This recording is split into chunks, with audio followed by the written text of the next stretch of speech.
आपने सुना होगा कि दिल्ली में कुछ ही दिनों पहले शाहबाद डेयरी के इलाके में एक लड़के ने एक 16 साल की लड़की की हत्या की और वहां पर आते जाते तमाम लोगों ने देखा कि उस लड़की को बार बार चाकू से मारा गया। 16 साल की ये लड़की थी जिसकी बेरहमी से चाकू से हत्या की गई और कई बार चाकू से मारा गया। एक दो दफा नहीं 22 दफा चाकू से इसके ऊपर हमला हुआ।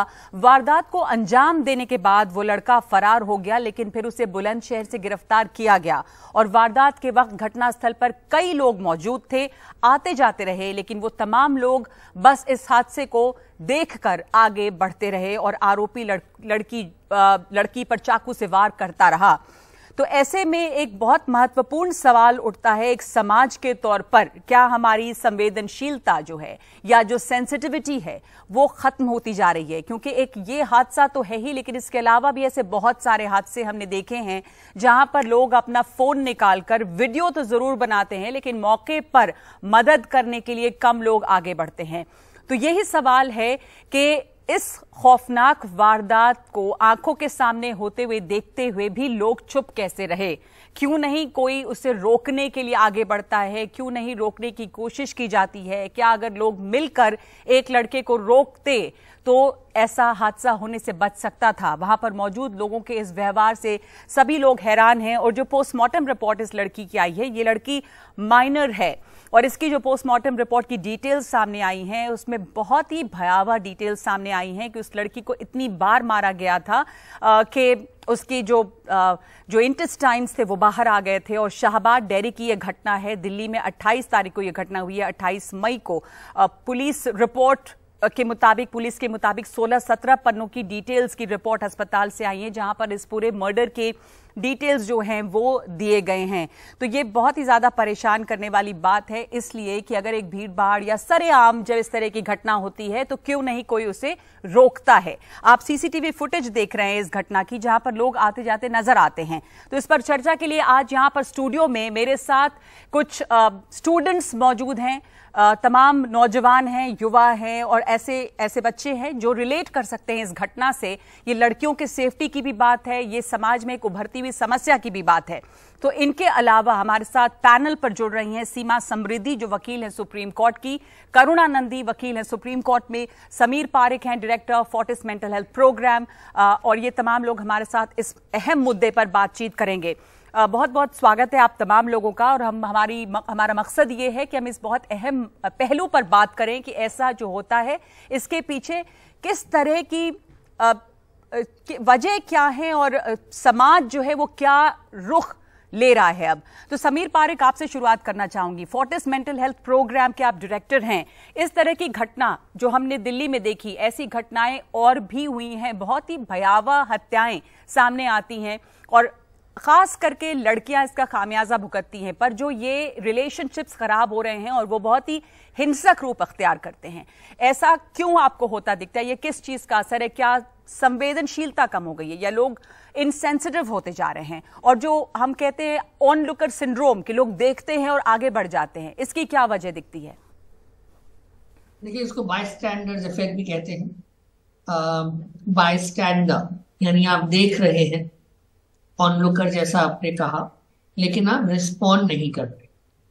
और रादर देन संवेदनशीलता यानी एम्पैथी महसूस करने के बदले आप एपैथी महसूस कर रहे हैं, माने आपको फर्क ही नहीं पड़ता।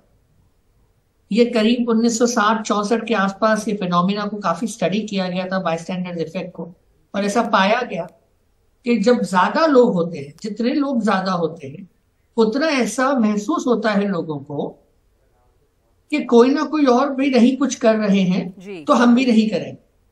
सो एक सेंस ऑफ रिस्पॉन्सिबिलिटी, ओनरशिप कम हो जाती है। और जब कोई कुछ नहीं कर रहे तो ऐसा ख्याल आता है कि probably I should also not do something.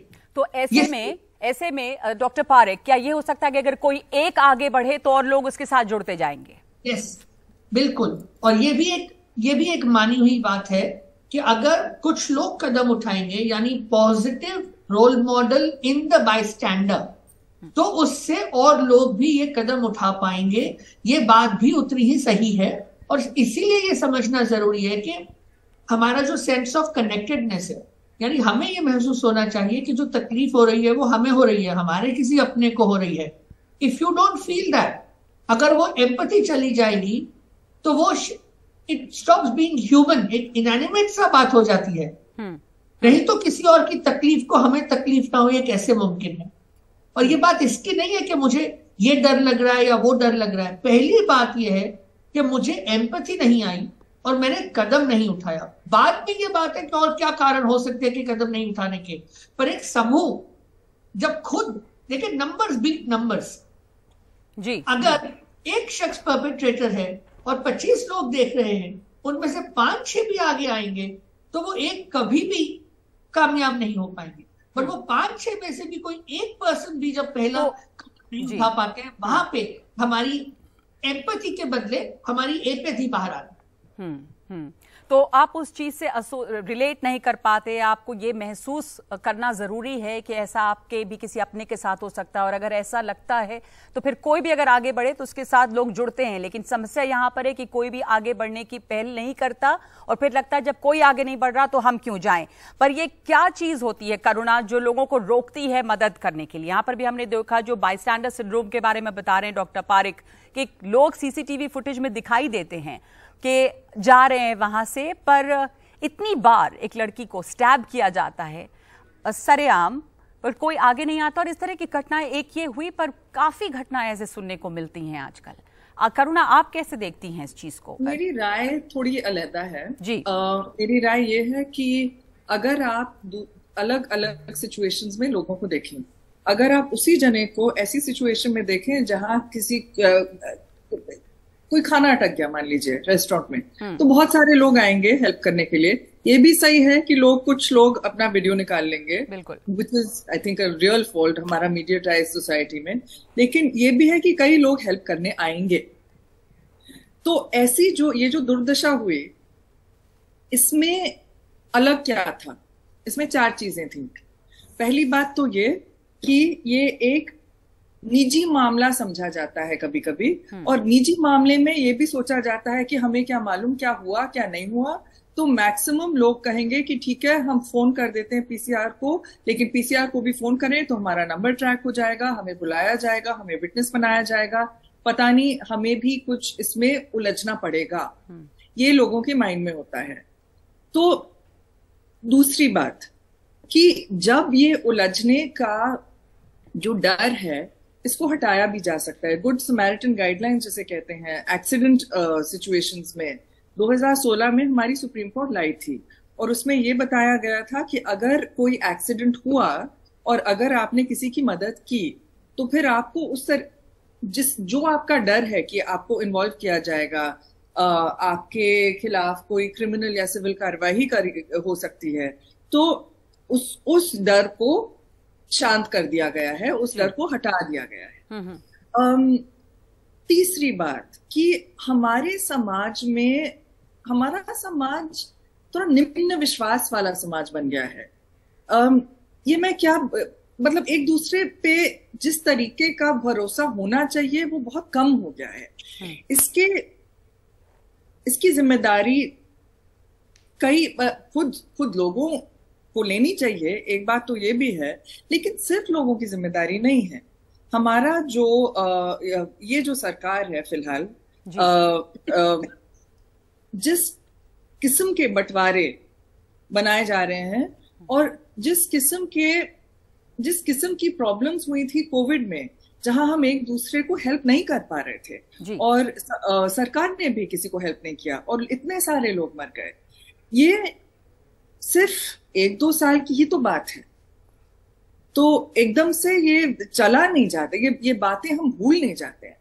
तो मुझे लगता है कि हमें क्या करना पड़ेगा अब। तो पहली बात ये प्रॉब्लम्स एड्रेस करने पड़ेंगे, और इसके प्रॉब्लम्स काफी सरल हैं। हाँ। तो आप कह रही हैं एक तो ये भी कि एज अ सोसाइटी भी जो हमारा रिस्पॉन्स है या जो संवेदनशीलता है, सेंसिटिविटी है, उस पर तो असर पड़ा ही पड़ा है। और ये बहुत ज्यादा जिसे कहें, अगर सीमा समृद्धि के लोग अपने आप में सीमित रहते हैं बहुत हद तक। बहुत सारे एक्सपर्ट्स इसको ये भी देखते हैं कि आप अपनी वर्चुअल वर्ल्ड में एक तरह से अपने फोन की दुनिया में भी सिमटे हुए हैं।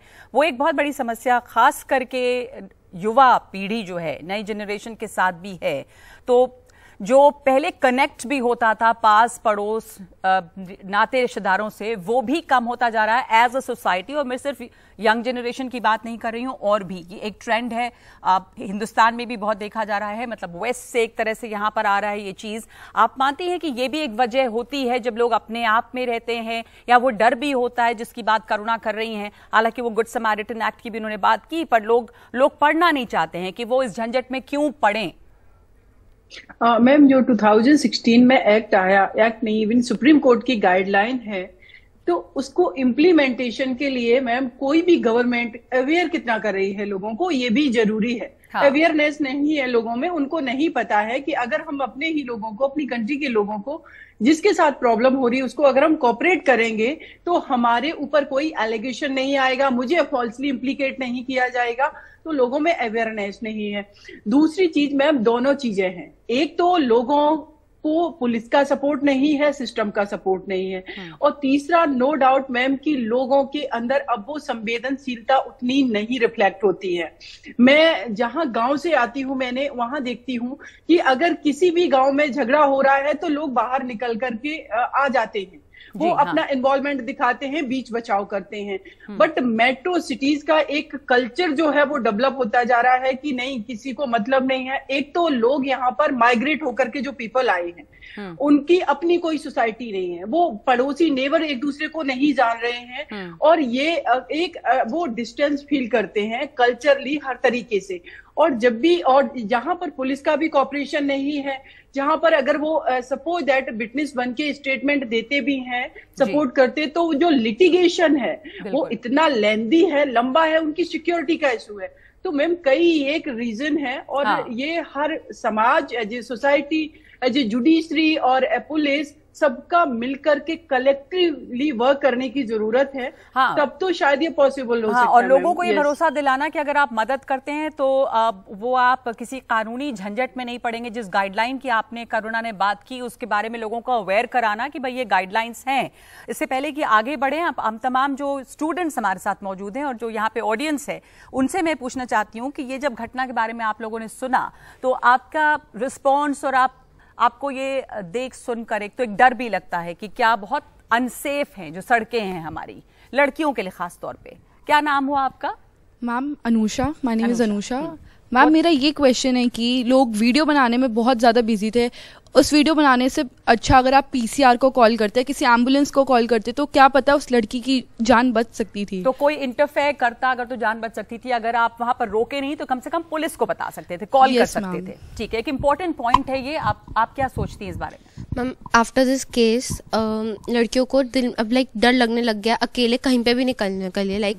हम सब कॉलेज गर्ल्स हैं, हम लोग अकेले ट्रैवल करते हैं, अब कहीं पे भी कोई भी इंसान कुछ भी कर सकता है और कोई आके कुछ नहीं रिएक्ट करेगा। तो ज्यादा से ज्यादा इस तरह की मतलब घटनाएं हो रही हैं, ये लगता है। दूसरी बात ये कि जो रिलेशनशिप्स हैं, खास करके युवाओं में देखा जा रहा है, मैरिड कपल्स में भी, लिव इन रिलेशनशिप्स में भी, बॉयफ्रेंड गर्लफ्रेंड्स की अगर रिश्ता टूटता है तो वो बहुत हिंसक, वायलेंट हो जाता है। क्या एक दूसरे के ऊपर से ये इनटॉलरेंस या नहीं सुन सकने की जो बात है वो बहुत दिखती है? आप में से कोई और इस पर कोई कमेंट करना चाहेंगे? माइक पीछे पास करेंगे प्लीज। क्या नाम है आपका?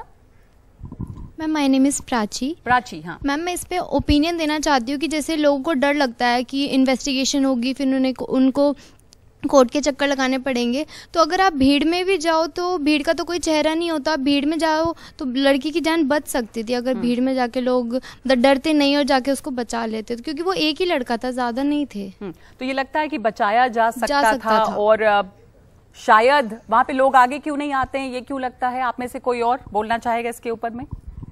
आप बताओ। हाँ मैम, जैसा कि हमारे पेरेंट्स बोलते हैं कि हम भी गर्ल्स है, we also step out of the house, तो उनको लगता है कि भीड़ में बच्चा जा रहा है तो एकदम सेफ है। बट यहाँ पे लोगों में इतनी ज़्यादा वो हो गई है, मतलब बिल्कुल ही आपको कोई कंसिडर ही नहीं करता, इंसान को इंसान ही नहीं समझा जाता कि उसके साथ कोई भी क्राइम कमिट हो जाता है एंड लोग वहाँ से सिर्फ आते हैं, वीडियो बनाते हैं, चले जाते हैं। बी एट रोड रेज भी हो रही होती है, सबसे पहले लोग कैमरा ही निकालते हैं यहाँ पे, और किसी को कंसिडर, इंसान को देखा ही नहीं जाता कि उसको कुछ हो रहा है तो हम उसकी हेल्प कर सकते हैं। किसी और को आप भी कुछ कहना चाहती हैं? मुझे ये भी एक बात आप में से कोई कि अगर ऐसा जो होता है तो इसका एज गर्ल्स सड़क पर निकलने के लिए सब लोग कह रहे हैं कि हम अनसेफ फील करते हैं पब्लिक लिस्ट में भी, माँ बाप भरोसे के साथ भेजते हैं कि आप भीड़ भाड़ की जगह में, पर कहीं कुछ भी होता है। तो कोई सुझाव भी कि how do you stop this? I think girls should fight back. अगर वो एक थप्पड़ लगाती या वो पत्थर उठा के मारने लगती करना, तो आई थिंक सेम होता ना, वो तो गलत कर ही रहा था, वो अपने आप को बचाने के लिए सेम चीज कर सकती है। I think in a generation आज के टाइम पे पेरेंट्स भी हमें यही सिखाते हैं कि पिट के थोड़ी आना है, मार के आओ ना वापस। I think we should fight back. बिल्कुल, बहुत इंपॉर्टेंट पॉइंट है फाइट बैक का, खास करके जिसको सेल्फ डिफेंस कहा जा सकता है कि लड़कियों में तो क्या मैं आगे ये बात करूंगी इस पर कि एक सेल्फ डिफेंस की जो ट्रेनिंग होती है वो भी एक मैंडेटरी होनी चाहिए लड़कियों में, अपने का अपना बचाव करना। आप कुछ कहना चाहते हैं इस पर? अगर इस चीज़ को हम एक बड़े स्तर पर देखते हैं, आपने बोला कि एक इंसान या दो इंसान अगर उसकी मदद करने आते वहां पर तो शायद लोग जुड़ जाते। अगर हम इसे एक बड़े स्तर पर देखते हैं तो क्या हमारा सर्वोच्च न्यायालय जो है वो एक कड़ा फैसला ले ऐसे अपराधों के खिलाफ, तो क्या लोगों में हिम्मत नहीं आएगी ऐसे मामलों में आगे बढ़ के हेल्प करने की?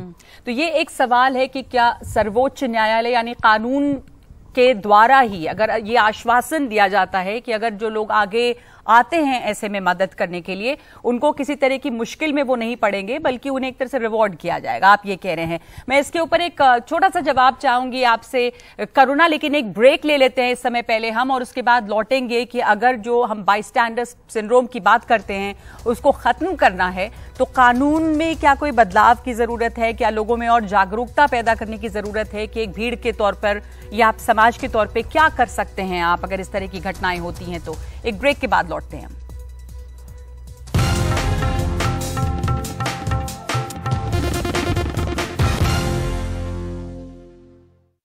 आप देख रहे हैं एनडीटीवी पर यह खास शो जिसमें हम चर्चा कर रहे हैं कि क्यों जब हमारे आंखों के सामने कोई बहुत दर्दनाक बड़ा हादसा या कोई इस तरह की हत्या जैसी घटना हो रही होती है तो लोग देखते रहते हैं पर मदद के लिए आगे नहीं आते। क्या है ये बाईस्टैंडर सिंड्रोम और कैसे इसे बदला जा सकता है, लोगों में कैसे विश्वास जगाया जाए कि वो दूसरों की मदद करने के लिए आगे आए, ये भी एक मुद्दा है।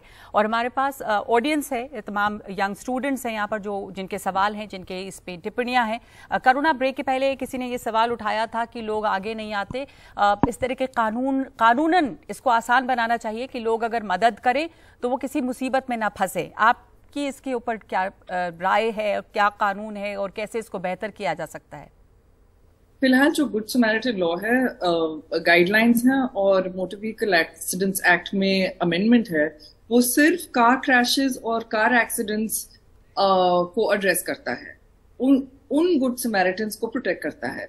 फिलहाल ऐसा कोई गुड समैरिटन लॉ नहीं है जो डोमेस्टिक वायलेंस में कोई सहायता दे, कोई उनको प्रोटेक्ट करे, तो ये बहुत जरूरी है।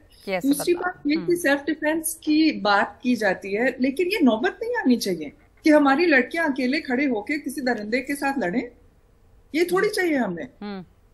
अब वो नौबत आ जाए तो फिर क्या करें, ठीक है फिर लड़ें, लेकिन नौबत क्यों आए? तो पहली बात तो ये कि ऐसे सिचुएशन में हमें ये घर की बात है, ये निजी मामला है, ये हमें पुलिस से कभी नहीं सुनना पड़े, पहली बात तो ये। दूसरा कि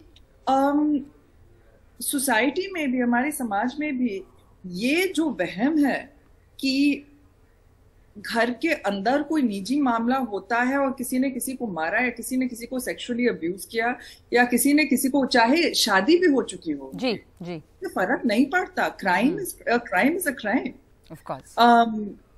और ये जो ऑनर है इसको धीरे धीरे हटाया जा रहा है, लेकिन कितनी लड़कियां जाने देंगी जब ये होगा। तीसरी बात ये है कि ये जिस विश्वास से हमें अपनी पुलिस को फोन करने का अधिकार है, वो विश्वास तब आएगा जब बृजभूषण जैसे गुंडे उनको अरेस्ट किया जाए, जब बिल्किस बानो का जब कन्विक्शन, जब रेपिस्ट का कन्विक्शन हो तो उनको रूलिंग पार्टी रिहेबिलिटेट ना करे। तो उस टाइप का जो, जब उन्नाव की जो बेटी है, जब उनके पिताजी जाए, जब उनके पापा जाए पुलिस स्टेशन, तब उनकी पुलिस स्टेशन के अंदर हत्या ना। बिल्कुल, तो ये बहुत जरूरी है कि लड़कियों में खास करके ये विश्वास हो कि जो सरकार है, जो शासन प्रशासन है, वो उनकी बात को ध्यान से सुनता है और हर एक शिकायत पर कार्रवाई होती है, ये नहीं लगे कि हिम्मत ही ना हो और कोई वो विश्वास ही ना हो कि आप वहां पर शिकायत लेके जाएं। ये बहुत अहम मुद्दा है जो करुणा जिसकी बात कर रही हैं।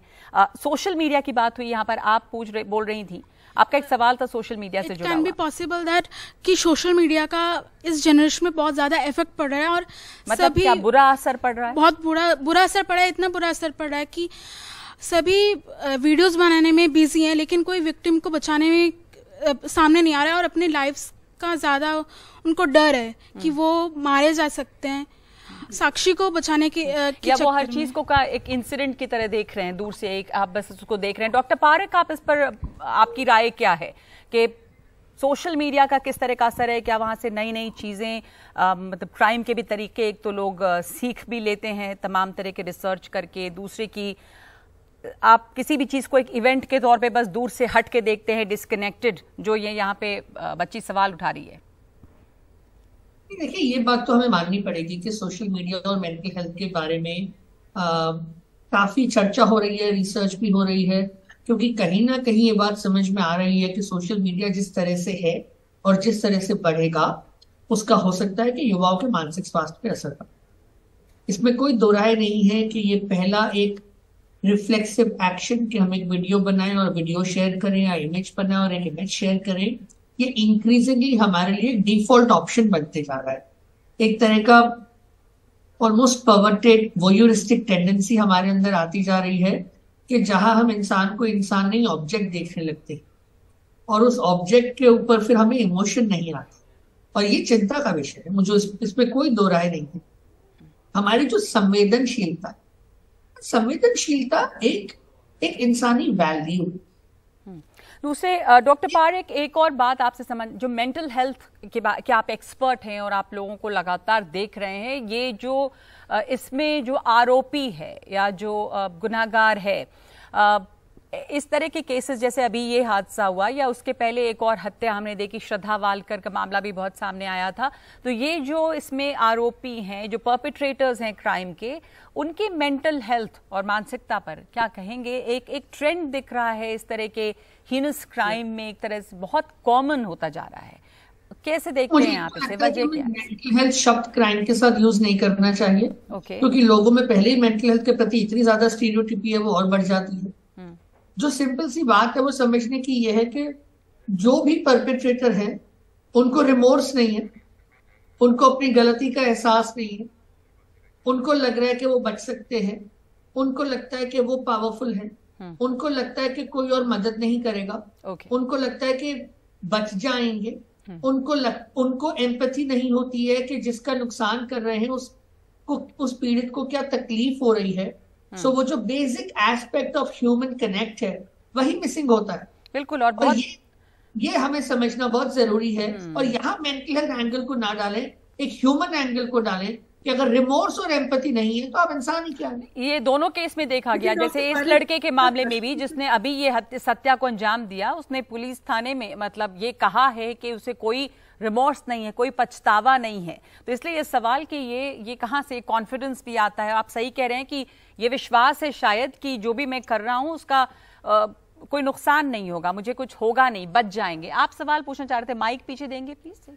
हाँ, सो मेरा ऐसे क्वेश्चन है कि हम इन सोसाइटी की बात कर रहे हैं, व्हाट इफ जो वो सोसाइटी में रह रहे हैं वहां पे वो लोग उसको सपोर्ट कर रहे हैं, जो लोग जा रहे हैं उनको इशू नहीं है, एक मोब मेंटालिटी आ रखी है, तो उससे कैसे हम लोग डील कर सकते हैं? बिकॉज अगर वहां पे रेगुलर क्राइम्स हो रही हैं, वो देख रहे हैं, उनके लिए तो ऐसा है कि ये तो बहुत नॉर्मल चीज हो गई है, मतलब जो आसपास के लोग हैं उनके लिए नॉर्मल बात है। हाँ, कि मॉब मेंटालिटी एक आ चुकी है उनके दिमाग में, तो उससे तो हम ऐसे भिड़ ही नहीं सकते, हम उसको रिजॉल्व कैसे करेंगे फिर? आपका भी कोई सवाल था, आप नीचे कोई माइक लीजिए। मैम, अगर हम किसी रिलेशनशिप में हैं और हमें स्टेप बैक करना है तो हमें 10 बार सोचना पड़ता है उस चीज को, क्योंकि ऐसी घटनाएं हो रही हैं और ना कहने का ये परिणाम है। Why it's not like no means no, क्यों हमें ये सब फेस करना पड़ रहा है सिर्फ एक ना के लिए? बिल्कुल, बहुत इंपॉर्टेंट सवाल है ये कि ना कहने की जो हिम्मत है वो लड़कियां कैसे जुटाएं। कई बार ना कहने पर इस तरह का परिणाम देख रहा है रिलेशनशिप में, कब स्टेप बैक करें। सीमा, आप इसके ऊपर कुछ आप राय दे पाएंगी? मैम, इन नो डाउट इसमें कल्चरली जो चीजें पैट्रियार्किकल माइंडसेट है वो इसके लिए रिस्पॉन्सिबल है। जितने भी हम विजुअल्स देख रहे हैं, अगर हम अपनी इंडस्ट्री की बात करें बॉलीवुड की, कि हर हाल में एक हीरो हीरोइन को पटाता ही है, वो फॉलो करेगा उसको हर हाल में। तो ये एक पूरा स्ट्रक्चर है मैम कि फीमेल जो है वो मना नहीं कर सकती, वो एक ऑब्जेक्ट है, वो मेरी प्रॉपर्टी है, हम उसको अगर प्रपोज करें तो उसको एक्सेप्ट करना ही है। और अगर वो रिलेशनशिप में आ गई तो वो एक तरीके से वो ऑनरशिप उस मेल की उस पर हो गई। और इसके लिए अगर एक रिलेशनशिप में फीमेल चाह रही है कि मैं उससे सेपरेट हो जाऊं, तो उसके रिजल्ट्स, चाहे श्रद्धा वॉकर केस हो, निक्की यादव का केस, इवन की बहुत सारे जो मैट्रिमोनियल डिस्प्यूट है मैम, उसमें हम देखेंगे कि ज्यादातर केसेस में अगर फीमेल डिवोर्स भी फाइल कर रही है तो हस्बैंड का कहना है कि मैं तुम्हें देख लूंगा। इसके लिए बहुत सारे केसेस चल रहे हैं मेंटेनेंस के, वो उसको मेंटेन नहीं कर रहे हैं, वो पैसे नहीं दे रहे हैं, जो है बिल्कुल पितृसत्तात्मक सोच जो है पेट्रियार्की की, जहां पर लड़कों को ये लगता है कि उनका ये अधिकार है और लड़की को उनकी बात माननी ही चाहिए। ये एक बहुत बड़ी समस्या है। मैम एक चीज और है कि जितने भी हमारे गवर्नमेंट के द्वारा या पुलिस के द्वारा जितने भी अवेयरनेस कार्यक्रम चलाए जा रहे हैं, एक तरफ हम कह रहे हैं कि विमेन को एम्पावर्ड कर दो, उसको अवेयर कर दो, लेकिन सोसाइटी का जो पार्ट जो क्राइम कर रहा है, जो ऑब्जेक्ट समझ रहा है, जिसका माइंडसेट ये है, हम उसको अभी नहीं एसोसिएट कर रहे हैं, हम उनको नहीं वो ट्रेनिंग दे रहे हैं कि फीमेल के व्यूज की, उनके नो मींस नो की, उनके ओपिनियन की भी एक्सेप्टेंस उनके अंदर आए। तो हम एक तरफा अभी हमारा वर्क हो रहा है, जरूरी है कि उस लोगों को भी अपने साथ एसोसिएट किया जाए जो क्राइम कर रहे हैं। जी, ये जागरूकता और ये सेंसिटिविटी उनमें लाना बहुत जरूरी है। आप में से कुछ और भी सवाल है? आपका सवाल? Law and order, according to me law and order को और सशक्त करने की जरूरत है। चाहे वो क्रिमिनल या एक्यूज्ड है, उसके दिमाग में भी ये डर नहीं है कि उसको सजा होगी, और वहां पे जो लोग हैं उनको भी कहीं ना कहीं ये दिमाग में आता है कि अगर हम लोग यार ये तो, या तो एक चीज ये तो दिल्ली का है, वी आर रेगुलर बेसिस पे कई एरियाज ऐसे हैं जहां पर दिल्ली में specifically we are sitting in the capital of India, और यहाँ पे आए दिन हम लोग कई एरियाज इस तरीके के हैं जहां इस तरीके की एक्टिविटीज हर रोज देखने के लिए मिलती हैं। तो उनके दिमाग में या तो ये चीज है कि यार ये तो दिल्ली का है, कब तक इसको बचाएंगे, and then another thing is कि लॉ एंड ऑर्डर इतना है ही नहीं, अगर हम लोग इंटरवीन कर भी लेंगे तो भी ये बच जाएगा, या इसका at the end of the day इसका रिजल्ट कुछ नहीं निकलने वाला है। तो लॉ एंड ऑर्डर को आई बिलीव थोड़ा और ज्यादा स्ट्रॉन्ग करने की जरूरत है। लॉ एंड ऑर्डर कानून कई है करुणा, पर इम्प्लीमेंटेशन जो है ये डर नहीं है कि अगर आप ये अपराध करते हैं तो आपको सजा होगी। जैसा आपने बिल्किस के का मेंशन किया, आपने दूसरे इंसिडेंट्स, आपने ये पहलवानों वाला मामला जो मेंशन किया कि अगर कोई क्राइम है तो उस पर सजा होगी, ये हमेशा लगता है कि बच जाएंगे। तो लॉ एंड ऑर्डर की समस्या कम और ये इम्प्लीमेंटेशन की ज्यादा लगती है। करुणा, जो सीमा खशवाहा ने बोला वो बहुत महत्वपूर्ण, बहुत अहम बात बोली उन्होंने। उन्होंने बोला कि ये सिखाया जाता है, ये महिला सशक्तिकरण, तब हम उसकी बात क्यों करते? हम लड़कों को ये क्यों नहीं सिखाते कि आपको असॉल्ट क्यों नहीं करना चाहिए, आपको आता है उनसे निकाली जो जाए। ये हमारा हर गवर्नमेंट इसको शुरू से क्यों नहीं देखता है? ये बहुत ही ज्यादा अहम मुद्दा है, सिर्फ हमारी इंडिविजुअल लड़कियों के लिए सिर्फ नहीं, फैमिलीज के लिए और इकोनॉमी के लिए और देश के लिए, और ये बिल्कुल ही नहीं करा जा रहा है। और दूसरी बात ये, जब हम लॉ एंड ऑर्डर की बात करते हैं तब हम बेसिकली व्हाट इज इट कि आपको नहीं करना चाहिए एक तरफ है, और आप नहीं कर सकते वो दूसरी तरफ है। और ये जो आप नहीं कर सकते कि जरूर पुलिस आपके चौखट पहुंचेगी, पुलिस आपको अरेस्ट करेगी, फिर आपको जल्द से जल्द ट्रायल होगा, जल्द से जल्द कन्विक्शन होगा। ये माइंड में आना और इंटरनलाइज होना ये बहुत ही जरूरी बात है। और कैसे हो सकता है? This is not rocket science, सबको मालूम है ये कैसे हो सकता है। बेसिकली आप अपने लॉज को लें, सिर्फ ये नहीं कि कोई हादसा हो गया या कोई बड़ा क्राइम हो गया और आपने बोला कि हम स्ट्रॉन्ग पेनल्टी, हम पेनल्टी को ज्यादा स्ट्रॉन्ग करेंगे, हम डेथ पेनल्टी इंट्रोड्यूस करेंगे। ये बकवास है। आपको क्या करना है? आपको लॉज लेने हैं, आप इसको ब्रेक डाउन करना है, आपको देखना है कि हर मिनिस्ट्री में क्या जरूरत है, पुलिस फोर्सेस में क्या जरूरत है, जुडिशरी में क्या जरूरत है, किस टाइप के सपोर्ट की जरूरत है, फंडिंग की जरूरत है नहीं। फिर सारे एक साथ बैठ के बात करें कि हम एक दूसरे को रीइंफोर्स कैसे कर सकते हैं। बिल्कुल, बाकी देश कर सकते हैं, हमारा देश भी कर सकता है बिल्कुल, अगर पॉलिटिकल लीडरशिप चाहे। पॉलिटिकल लीडरशिप चाहे तो एक तो समन्वय की बात आपने की तमाम विभागों के बीच में भी, और जो कानून है उसको ब्रेक डाउन करके उसके इम्प्लीमेंटेशन की बात की कि इसकी बहुत ज्यादा जरूरत है। बहुत धन्यवाद आप तमाम लोगों का हमारे साथ शामिल होने के लिए। करुणा नंदी, सीमा समृद्धि, डॉक्टर पारेख, बहुत बहुत शुक्रिया हमारे साथ जुड़ने के लिए।